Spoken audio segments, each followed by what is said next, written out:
जय माता दी। आज गुप्त नवरात्रि के चौथे दिन पर हम इस दुर्गा सप्तशती पाठ को आगे बढ़ाते हैं और सुनते हैं आज के अध्याय की कथा। तो चलिए आरंभ करते हैं दुर्गा सप्तशती पाठ 5, 6, 7, 8। देवताओं द्वारा देवी की स्तुति चंडमुंड के मुख से अंबिका के रूप में प्रशंसा सुनकर शुंभ का उनके पास दूत भेजना और दूत का निराश होकर लौट आना। इस उत्तर चरित्र के रुद्र ऋषि हैं, महासरस्वती देवता हैं, अनुष्टुप चंद्र है, भीमा शक्ति हैं, भामरी बीज है, सूर्य तत्व है और सामवेद स्वरूप है। महासरस्वती की प्रसन्नता के लिए उत्तर चरित्र के पाठ में इसका विनियोग किया जाता है। तो आइए अब देवी का ध्यान करते हुए जो अपने कर कमलों में घंटा, सूल, हल, शंख, मूसल, चक्र, धनुष और बाण धारण करती हैं, शरद ऋतु के शोभा संपन्न चंद्रमा के समान जिनकी मनोहर कांत है, जो तीनों लोकों की आधारभूता और शुभ आदि दैत्यों का नाश करने वाली हैं, तथा गौरी के शरीर से जिनका प्राकट्य हुआ है, उन महासरस्वती देवी का मैं निरंतर भजन करती हूँ। आइए अब आज के दिन 5वें अध्याय की कथा का श्रवण करते हैं। ऋषि ने कहा, पूर्व काल में शुंभ और निशुंभ नामक असुरों ने अपने बल के घमंड में आकर शशिपति इंद्र के हाथों से तीनों लोकों का राज्य यज्ञ भाग छीन लिया। वे दोनों सूर्य, चंद्रमा, कुबेर, यम और वरुण के अधिकार का भी उपयोग करने लगे। वायु और अग्नि का कार्य भी वही करने लगे। उन दोनों ने सभी देवताओं को अपमानित किया, राज्य भ्रष्ट, पराजित और अधिकारहीन करके स्वर्ग से निकाल दिया। उन दोनों महान असुरों से तिरस्कृत होकर देवताओं ने अपराजिता देवी का स्मरण किया और सोचा, जगदम्बा ने हम लोगों को वर दिया था कि आपत्ति काल में स्मरण करने पर मैं तुम्हारी सभी आपत्तियों का तत्काल नाश कर दूंगी। इस प्रकार विचार करके देवता गिरिराज हिमालय पर आ गए और वहाँ भगवती विष्णु माया की स्तुति करने लगे। देवताओं ने स्तुति करते हुए कहा, देवी आपको नमस्कार है, महादेवी शिवा को सर्वदा नमस्कार है, प्रकृति एवं भद्रा को प्रणाम है। हम लोग नियम पूर्वक जगदम्बा को नमस्कार करते हैं, रौद्रा को नमस्कार है, नित्या, गौरी और धात्री को बारंबार नमस्कार है, ज्योत्नाबाई, चंद्र रूपणी और सुख स्वरूपा देवी को सतत नमस्कार है। शरणागतों का कल्याण करने वाली वृद्धि एवं सिद्धि रूपा देवी को हम बारंबार नमस्कार करते हैं। नैऋति राजाओं की लक्ष्मी तथा शरणावाड़ी स्वरूपा आप जगदम्बा को बारंबार नमस्कार है। दुर्गा, दुर्गपारा, सारा, सर्वकारिणी, ख्याति, कृष्णा, धूम्रा देवी को सर्वदा नमस्कार है। अत्यंत सौम्य तथा अत्यंत रौद्र रूपा देवी को नमस्कार करते हुए उन्हें हमारा बारंबार प्रणाम है। जगत की आधारभूत आकृति देवी को नमस्कार है। जो देवी सभी प्राणियों में विष्णु माया के नाम से कही जाती हैं, उनको नमस्कार है। उनको नमस्कार, उनको बारंबार नमस्कार। जो देवी सब प्राणियों में चेतना कहलाती हैं, उनको नमस्कार, उनको नमस्कार, उनको बारंबार नमस्कार करते हैं। जो देवी सभी प्राणियों में बुद्धि बल में स्थित हैं, उनको नमस्कार, उनको नमस्कार, उनको बारंबार नमस्कार करते हैं। जो देवी सभी प्राणियों में निद्रा रूप से स्थित हैं, उनको नमस्कार। जो देवी सभी प्राणियों में क्षुधा रूप से स्थित हैं, उनको नमस्कार। जो देवी सभी प्राणियों में छाया रूप से स्थित हैं, उनको बारंबार नमस्कार। जो देवी सब प्राणियों में शक्ति रूप से स्थित हैं, उनको बारंबार नमस्कार। जो देवी सब प्राणियों में तृष्णा रूप से स्थित हैं, उनको नमस्कार। जो देवी सब प्राणियों में शांति रूप में स्थित हैं, उनको नमस्कार।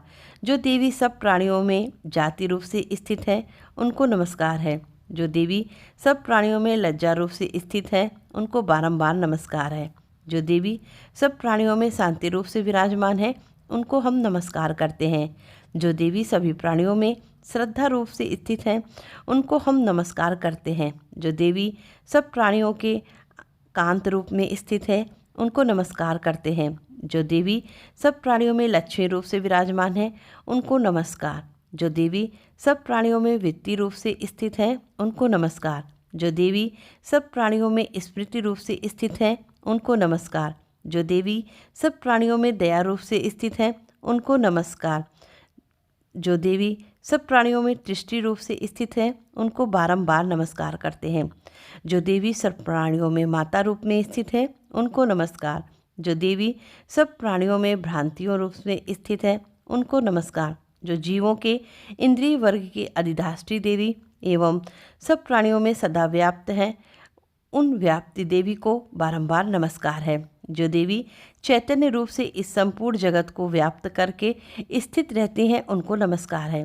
पूर्व काल में अपने अभीष्ट की प्राप्ति होने से देवताओं ने जिनकी स्तुति की और देवराज इंद्र ने बहुत दिनों तक जिनका सेवन किया, वह कल्याण की साधना भूता ईश्वरी हमारा कल्याण और मंगल करें और सभी आपत्तियों का नाश करें।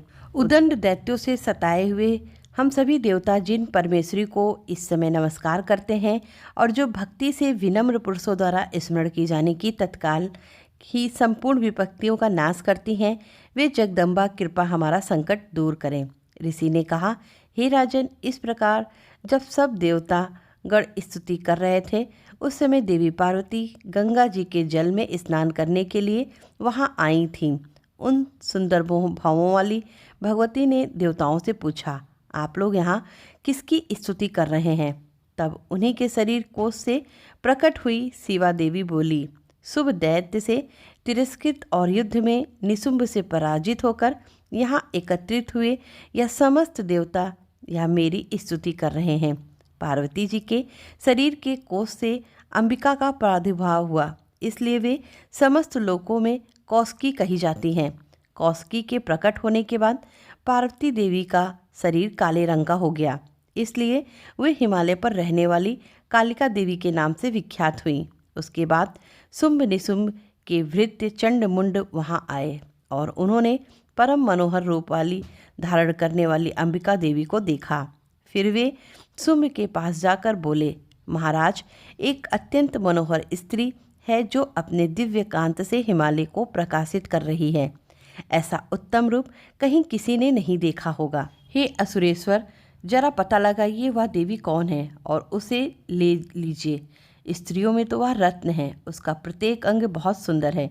वे अपने श्री अंगों की प्रभा से संपूर्ण दिशाओं में प्रकाश फैला रही है। हे दैत्यराज, अभी वह हिमालय पर ही उपस्थित है, आप उसे देख सकते हैं। तीनों लोकों में मणि, हाथी, घोड़े आदि जितने भी रत्न हैं, वे सब इस समय आपके घर में शोभा पाते हैं। हाथियों में रत्न समान एरावत या पारिजात का वृक्ष और यह उच्च श्रवा घोड़ा, यह सब आपने इंद्र से छीन लिया है। हंसों से जुदा हुआ यह विमान भी आपके आंगन में शोभा पा रहा है। यह रत्नभूत अद्भुत विमान जो पहले ब्रह्मा जी के पास था, वह अब आपके पास लाया है गया है। यह महापद्म नामक निधि आपने कुबेर से छीना है। समुद्र ने भी आपको किंजलकिनी नाम की मणिमाला भेंट की है, जो केसरों से शोभित है और जिनके कमल कभी मुरझाते नहीं।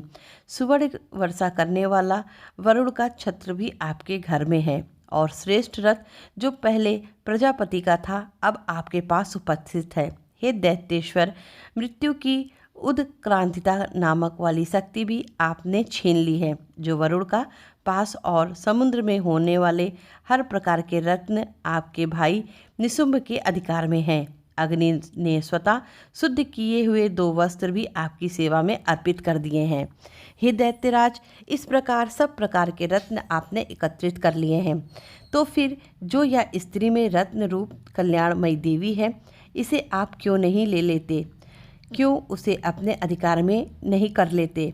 चंडमुंड का यह वचन सुनकर शुंभ ने महादैत्य सुग्रीव को दूत बनाकर देवी के पास भेजा और कहा, तुम मेरी आज्ञा से उसके सामने यह बातें कहना और ऐसा उपाय करना जिससे वह प्रसन्न होकर शीघ्र ही यहाँ आ जाए। वह दूत पर्वत के अंदर रमणी प्रदेश जहाँ देवी उपस्थित थी वहाँ गया और मधुर वाणी में कोमल वचन कहने लगा।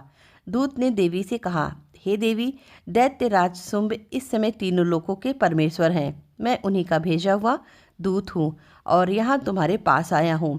उनकी आज्ञा सदा सभी देवता एक स्वर में मानते हैं, कोई उनका उल्लंघन नहीं कर सकता। वे संपूर्ण देवताओं को परास्त कर चुके हैं।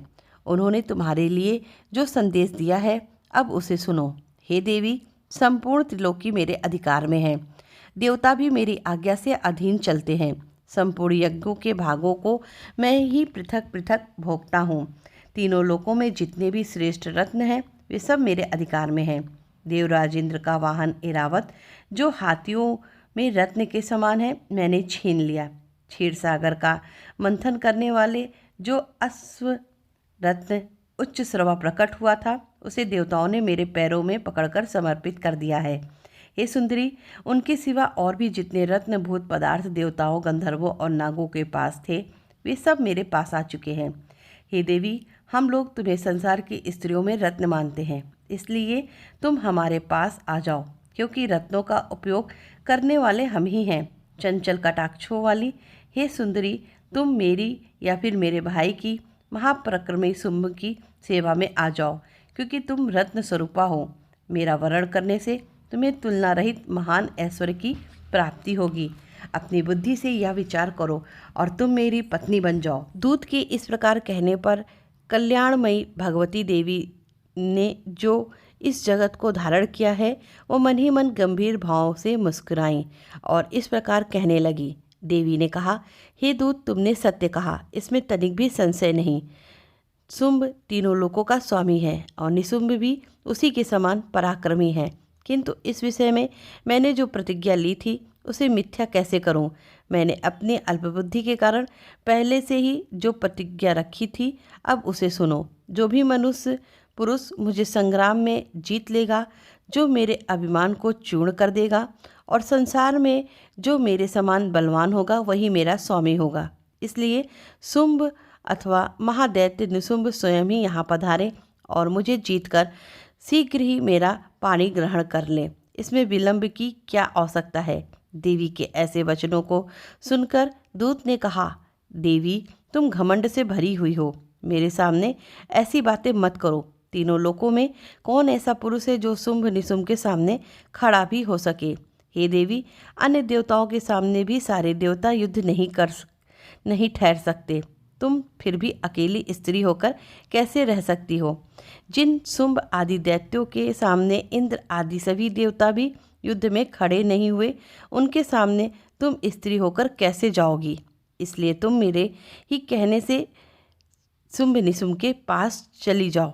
ऐसा कहने से तुम्हारी गौरव की रक्षा होगी, अन्यथा जब वे केस पकड़कर घसीटेंगे तब तुम्हें अपनी प्रतिज्ञा खोकर ही जाना पड़ेगा। यह सुनकर देवी ने कहा, तुम्हारा कहना उचित है। शुंभ बलवान है, निशुंभ भी बड़ा पराक्रमी है, लेकिन क्या करूं? मैंने पहले बिना सोचे समझे ही प्रतिज्ञा कर ली है, इसलिए तुम जाओ यहाँ से। मैंने जो कुछ भी कहा है वह सब कुछ दैत्यराज से आदरपूर्वक कह सुनाना और फिर उन्हें जो उचित लगे वही करेंगे। इस प्रकार श्री मार्कंडेय पुराण में सार्वणिक मनवंतर की कथा के अंतर्गत देवी महात्म्य के देवी दूत संवाद नामक 5वां अध्याय पूर्ण हुआ। तो चलिए अब हम दुर्गा सप्तशती पाठ के 6ठे अध्याय को श्रवण करते हैं। देवी दुर्गा का ध्यान करते हुए इस प्रकार कहिए, मैं सर्वेश्वर भैरव के अंग में निवास करने वाली परम उत्कृष्ट पद्यावती देवी का चिंतन करती हूँ। वे नागराज के आसन पर बैठी हैं। नागों के फड़ों में सुशोभित होने वाली मणियों की मिसाल माला से उनकी देहलता शोभित है। सूर्य के समान उनका तेज है। 3 नेत्र उनकी शोभा बढ़ा रहे हैं। वे हाथों में माला, कुंभ, कपाल और कमल लिए हैं और उनके मस्तक पर अर्ध चंद्रमा का मुकुट सुशोभित है। कथा का आरंभ करते हुए ऋषि ने कहा, देवी का यह वचन सुनकर दूत को बड़ा आश्चर्य हुआ और उसने दैत्यराज के पास जाकर सभी समाचार विस्तार पूर्वक कह सुनाया। दूत के उस वचन को सुनकर दैत्यराज क्रोधित हो गया। दैत्य सेनापति धूम्रलोचन से बोला, धूम्रलोचन, तुम शीघ्र ही अपनी सेना साथ लेकर जाओ और उस दुष्टा के केस पकड़कर घसीटते हुए उसे बलपूर्वक यहाँ लेकर आओ। उसकी रक्षा करने के लिए अगर कोई दूसरा दूत उपस्थित हो तो उसे देवता, यक्ष अथवा गंधर्व क्यों ना हो, उसे अवश्य ही मार डालना। शुंभ के इस प्रकार आज्ञा देने पर धूम्रलोचन दैत्य 60,000 असुरों की सेना के साथ लेकर वहां से तुरंत चल पड़ा। वहां पहुंचकर उसने हिमालय पर रहने वाली देवी को देखा और ललकारते हुए कहा, अरे ओ तू शुंभ निशुंभ के पास चल। यदि इस समय प्रसन्नतापूर्वक मेरे स्वामी के समीप नहीं चलेगी तो मैं बलपूर्वक तेरे केस पकड़कर घसीटते हुए तुझे यहाँ से ले जाऊंगा। यह सुनकर देवी ने कहा, तुम्हें दैत्यों के राजा ने भेजा है। तुम स्वयं भी बलवान हो और तुम्हारे पास विशाल सेना भी है। ऐसी दशा में अगर मुझे बलपूर्वक लेके चलोगे तो मैं तुम्हारा क्या कर सकती हूँ। देवी के इस प्रकार कहने पर असुर धूम्रलोचन उनकी ओर दौड़ पड़ा और तब अंबिका ने शब्द के उच्चारण मात्र से उसे भस्म कर दिया। फिर तो क्रोध में भरी दैत्यों की विशाल सेना और अंबिका ने एक दूसरे पर तीखे संयोगों बाणों की शक्तियों और फरसों की वर्षा आरंभ कर दी। इतने में देवी का वाहन सिंह क्रोध में आकर भयंकर गर्जना करते हुए गर्दन के बालों को हिलाता हुआ असुरों की सेना में टूट पड़ा। उसने कुछ दैत्यों को पंजों की मार से कितने को ही अपने जबड़ों से और कितने ही दैत्यों को पटक कर ओट की दाढ़ों से घायल करके मार दिया। उसी ने अपने नखों से कितने को पेट फाड़ डाले और थप्पड़ मारकर कितने के सिर धड़ से अलग कर दिए। कितने ही सैनिकों की भुजाओं और मस्तक काट डाले और अपनी गर्दन के बाल हिलाते हुए उसने दैत्यों के पेट फाड़कर उनका रक्त भी चूस लिया। अत्यंत क्रोध में भरे हुए देवी के वाहन उस महाबली सिंह ने क्षण भर में ही असुरों की संपूर्ण सेना का संहार कर दिया। शुंभ ने जब यह सुना कि देवी ने धूम्रलोचन असुर को मार डाला है और उसके सिंह ने सारी सेना का भी सफाया कर दिया है, तब उसने दैत्यराज को बड़ा क्रोध हुआ। उसके ओंठ कांपने लगे। उसने चंड और मुंड नामक 2 महादैत्यों को आज्ञा दी, चंड, हे मुंड, तुम लोग बहुत ही बड़ी सेना लेकर वहां पर जाओ। उस देवी के केस पकड़कर अथवा उसे बांधकर शीघ्र यहाँ ले आओ। अगर इस प्रकार उसको लाने में संदेह हो तो युद्ध में सब प्रकार के अस्त्र शस्त्र और समस्त आसुरी सेना का प्रयोग करके उसकी हत्या कर देना। उस दुष्टा की हत्या होने तथा सिंह के भी मारे जाने पर अंबिका को बांधकर साथ में ही शीघ्र लेकर आ जाना। इस प्रकार श्री मार्कंडेय पुराण में सार्वणिक मनवंतर की कथा के अंतर्गत देवी महात्म्य धूम्रलोचन वध नामक 6वां अध्याय पूर्ण हुआ। अब आइए 7वें अध्याय का श्रवण करते हैं। 7वां अध्याय चंड और मुंड का वध। सर्वप्रथम देवी का ध्यान करते हुए इस प्रार्थना को उच्चारण करते हैं। मैं मातंगी देवी का ध्यान करती हूँ। वे रत्नमय सिंहासन पर बैठकर पढ़ते हुए तोते का मधुर संग सुन रही हैं। उनके शरीर का वर्ण श्याम है। वे अपना एक पैर कमल पर रखे हुए हैं और मस्तक पर अर्धचंद्र धारण करती हैं तथा कलाहर पुष्पों की माला धारण किए वीणा बजाती हैं। उनके अंग में कसी हुई चोली शोभा पा रही है। वे लाल रंग की साड़ी पहने हुए हाथ में शंख में पात्र लिए हैं। उनके बदन पर मधु का हल्का हल्का प्रभाव जान पड़ता है और ललाट में बिंदी शोभा पा रही है। कथा को आगे बढ़ाते हुए ऋषि ने कहा, तत्पश्चात शुंभ की आज्ञा पाकर वे चंड मुंड आदि दैत्य चतुरंगड़ी सेना के साथ अस्त्रों शस्त्रों से सुसज्जित होकर चल पड़े। फिर गिरिराज हिमालय के स्वर्णमय ऊंचे शिखर पर पहुंचकर उन्होंने सिंह पर बैठी हुई देवी को देखा। वे मंद मंद मुस्कुरा रही थीं। उन्हें देखकर दैत्य लोग तत्परता से पकड़ने का प्रयास करने लगे। किसी ने धनुष तान लिया, किसी ने तलवार संभाली और कुछ लोग देवी के पास आकर खड़े हो गए। तब अंबिका ने उन शत्रुओं के प्रति बड़ा क्रोध किया। उस समय क्रोध के कारण उनका मुख काला पड़ गया, ललाट भी टेढ़ी हो गई और वहाँ से तुरंत ही विकराल मुखी काली प्रकट हुई जो तलवार और पारस लिए हुई थीं। वे विचित्र खड्वांग धारण किए थीं और चिते के चर्म की साड़ी पहने नरमुंडों की माला से सुशोभित थीं। उनके शरीर का मांस सूख गया था, केवल हड्डियां का ढांचा था जिससे वे अत्यंत भयानक जान पड़ती थी। उनका मुख बहुत विशाल था, जीभ लपलपाने के कारण वे और भी डरावनी लग रही थीं। उनकी आंखें भीतर को धसी हुई और कुछ लाल भी थीं। वे अपनी भयंकर गर्जना से संपूर्ण दिशाओं को गुंजायमान कर रही थीं। बड़े बड़े दैत्यों का वध करती हुई वे कालिका देवी बड़े वेग से दैत्यों की उस सेना पर टूट पड़ी और उन सब का भक्षण करने लगीं। वे पार्श रक्षकों, अंकुशधारी महावतों, योद्धाओं और घंटा सहित कितने ही हाथियों को एक ही हाथ से पकड़कर मुंह में डाल लेती थीं। इस प्रकार घोड़े, रथ और सारथी के साथ रथी सैनिकों को मुंह में डालकर वे उन्हें भयानक रूप से चबा जाती थी। किसी के बाल पकड़ लेती, किसी का गला दबा देती, किसी के पैरों से कुचल डालती और किसी को छाती के धक्के से गिराकर मार देती। वे असुरों को छोड़े हुए बड़े बड़े अस्त्र शस्त्र मुंह से पकड़ लेती और रोष में आकर उनको दांतों से पीस डालती थी। काली ने बलवान और दुरात्मा दैत्यों की वह सारी सेना रद्द कर खा डाली और कितनों को ही मार भगाया। कोई तलवार के घाट उतर गए। असुरों की उस सारी सेना को क्षण भर में ही मार गिराया। यह देखकर चंड उन पर अत्यंत भयानक काली देवी की ओर दौड़ा। महादैत्य मुंड ने भी अत्यंत भयानक बाणों की वर्षा से और हजारों बाण चलाए। चक्रों से उन भयानक नेत्रों वाली देवी को आच्छादित कर दिया।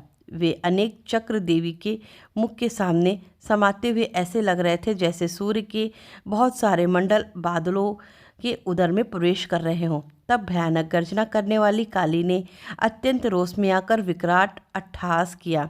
उस समय उनके विकराल बदन के भीतर कठिनता से देखे जा सकने वाले दांतों की प्रभा से वे अत्यंत उज्जवल दिखाई देती थी। देवी ने बहुत बड़ी तलवार हाथ में लेकर हुम का उच्चारण करके चंड पर धावा बोल दिया। उसके केस पकड़कर उसी तलवार से उसका मस्तक काट गिराया।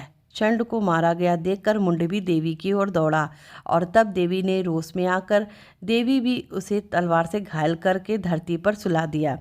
पराक्रमी चंड और मुंड को मरा देख मरने वाली बची हुई बाकी सेना भय से व्याकुल होकर चारों ओर भागने लगी। तब पश्चात काली ने चंड और मुंड का मस्तक हाथ में लेकर चंडिका के पास जाकर प्रचंड अट्टहास करते हुए कहा, हे देवी, मैंने चंड मुंड नामक इन दो महापशुओं को तुम्हें भेंट किया है।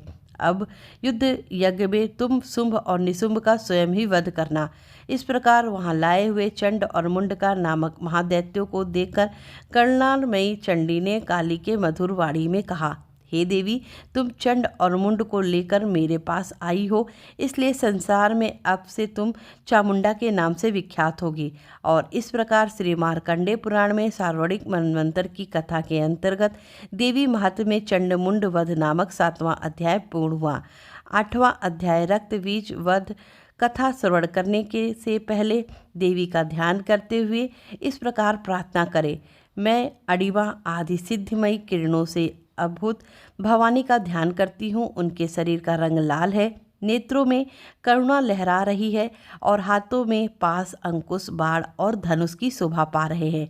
कथा के सार को जोड़ते हुए ऋषि ने कहा, चंड और मुंड नामक दैत्यों के मारे जाने पर, बहुत सी सेना का संहार हो जाने पर दैत्यों के राजा प्रताप शुंभ के मन में बड़ा क्रोध आया। उसने दैत्यों की संपूर्ण सेना को युद्ध के लिए कूच भरने की आज्ञा दी। उसने कहा, आज उदयुद्ध नाम के 86 दैत्य सेनापति अपनी सेनाओं के साथ युद्ध के लिए प्रस्थान करें। कंजू नाम वाले दैत्य के 84 सेनानायक अपनी वाहिनी से घिरे हुए यात्रा करें।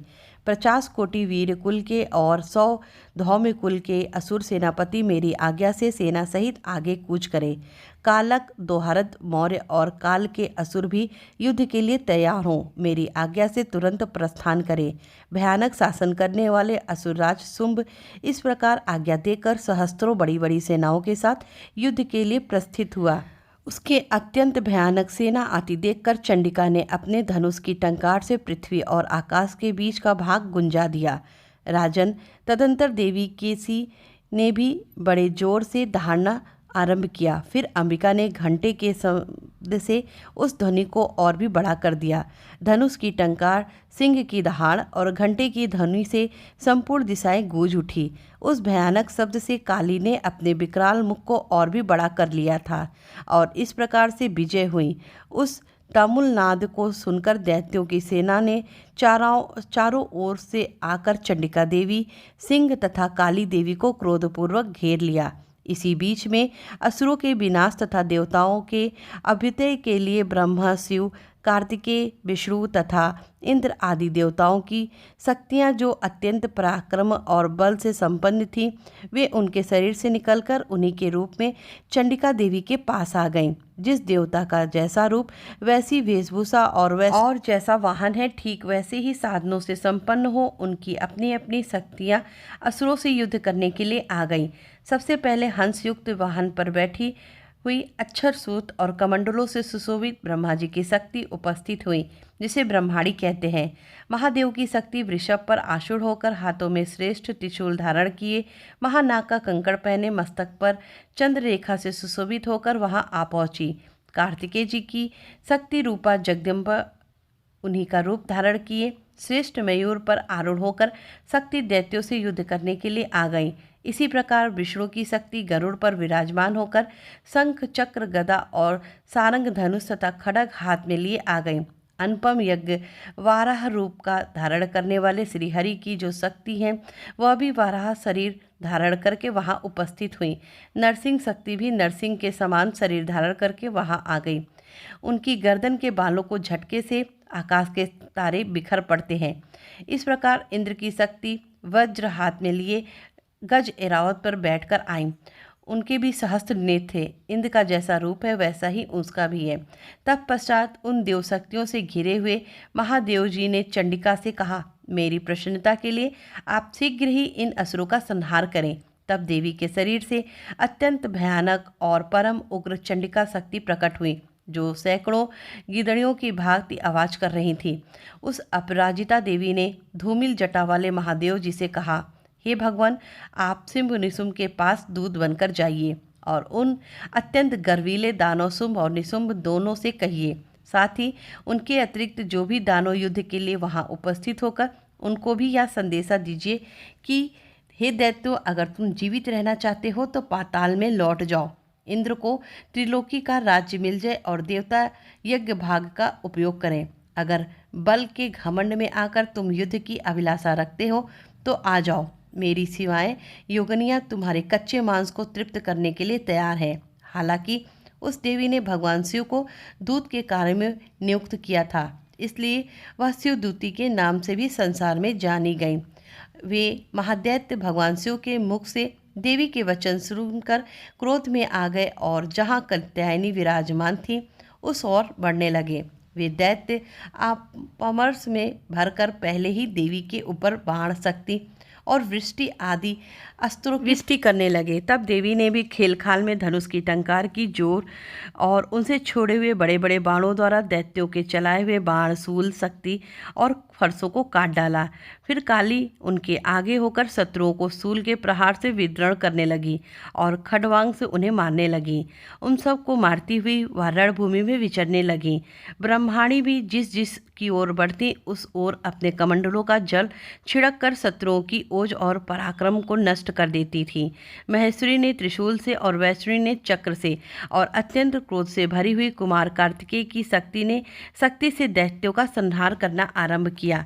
इंद्र शक्ति के वज्र प्रहार से विदृढ़ होकर सैकड़ों दैत्य दानव रक्त की धारा बहाते हुए पृथ्वी पर सो गए। वाराही शक्ति ने कितनों को अपनी थूथुन से मार नष्ट किया। दाढ़ों के अग्रभाग से कितनों को ही छाती भेद डाली और कितने ही दैत्य उसके चक्र की चोट से विदृढ़ होकर गिर पड़े। नरसिंह भी दूसरे दूसरे महादैत्यों को अपने नख से विदृढ़ करके खाने लगी और सिंहनाथ ने साओं और आकाश को गुजाती हुई युद्ध क्षेत्र में विचरने लगी।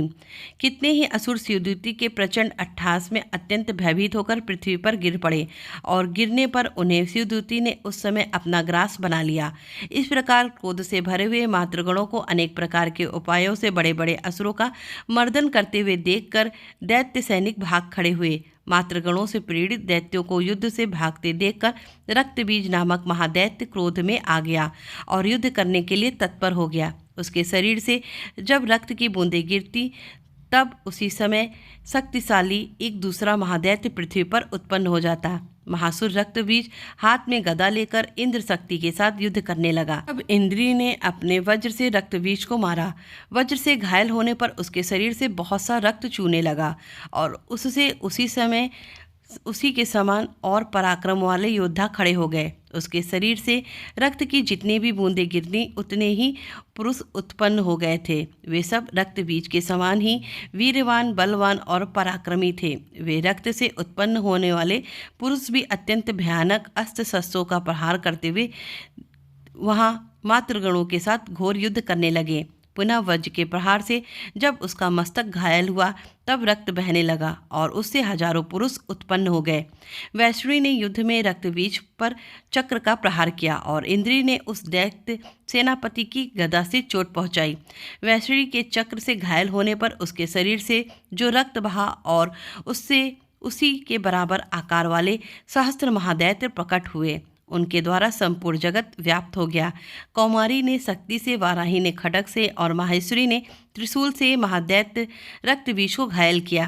क्रोध से भरे हुए उस महादैत्य रक्तबीज ने भी गदा से सभी मातृ शक्तियों का पृथक पृथक प्रहार करना आरंभ किया।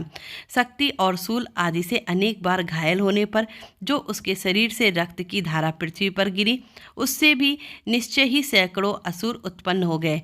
इस प्रकार उस महादैत्य के रक्त से प्रकट हुए असुरों द्वारा संपूर्ण जगत व्याप्त हो गया। इससे उन देवताओं को बड़ा भय हुआ। देवताओं को उदास देकर चंडिका ने काली से शीघ्रतापूर्वक कहा, हे चामुंडे, तुम अपना मुख और भी फैलाओ और मेरे शस्त्रपात से गिरने वाले रक्त बिंदुओं को और उनसे उत्पन्न होने वाले महादैत्यों को तुम अपने इस उतावले मुख से खा लो। इस प्रकार रक्त से उत्पन्न होने वाले महादैत्यों का भक्षण करती हुई तुम रण में विचरण करती रहो। ऐसा करने से उस दैत्य का सारा रक्त क्षीण हो जाएगा और वह स्वयं ही नष्ट हो जाएगा। उन भयानक दैत्यों को जब तुम खाओगी तब दूसरे नए दैत्य उत्पन्न नहीं हो पाएंगे। काली से यूं कहकर चंडिका देवी ने शूल से रक्त बीज को मारा और काली ने अपने मुख में उनका रक्त ले लिया। अब उसने वहां चंडिका पर गदे से प्रहार किया, लेकिन उस गदे पास से देवी को तनिक भी हिलाया नहीं और वेदना भी नहीं पहुंचाई। रक्तबीज के घायल शरीर से बहुत सा रक्त गिरा, लेकिन जो ही वह गिरा त्यों ही चामुंडा ने उसे अपने मुख में ले लिया। रक्त गिरने से काली के मुख में जो महादैत्य उत्पन्न हुए उन्हें वह चट कर गई और उसने रक्तबीज का रक्त भी पी लिया। तब पश्चात देवी ने रक्तबीज को, जिसका रक्त चामुंडा ने पी लिया था, वज्र, बाण, खड्ग, सृष्टि आदि से मार डाला। हे राजन, इस प्रकार शास्त्रों के समुदाय और आहत और रक्तहीन हुआ महादैत्य रक्तबीज पृथ्वी पर गिर पड़ा। हे नरेश्वर, इससे देवताओं को अनुपम हर्ष की प्राप्ति हुई और मातृगण उन असुरों के रक्तपान के मध्य से उद्यत होकर नृत्य करने लगीं। इस प्रकार श्री मार्कंडेय पुराण में सार्वणिक मनवंतर की कथा के अंतर्गत देवी महत्व में रक्तबीज वध नामक 8वां अध्याय पूर्ण हुआ। प्रेम से बोलिए जय माता दी। मिलते हैं अगली वीडियो में, तब तक के लिए श्री शिवाय नमस्तुभ्यम। हर हर महादेव।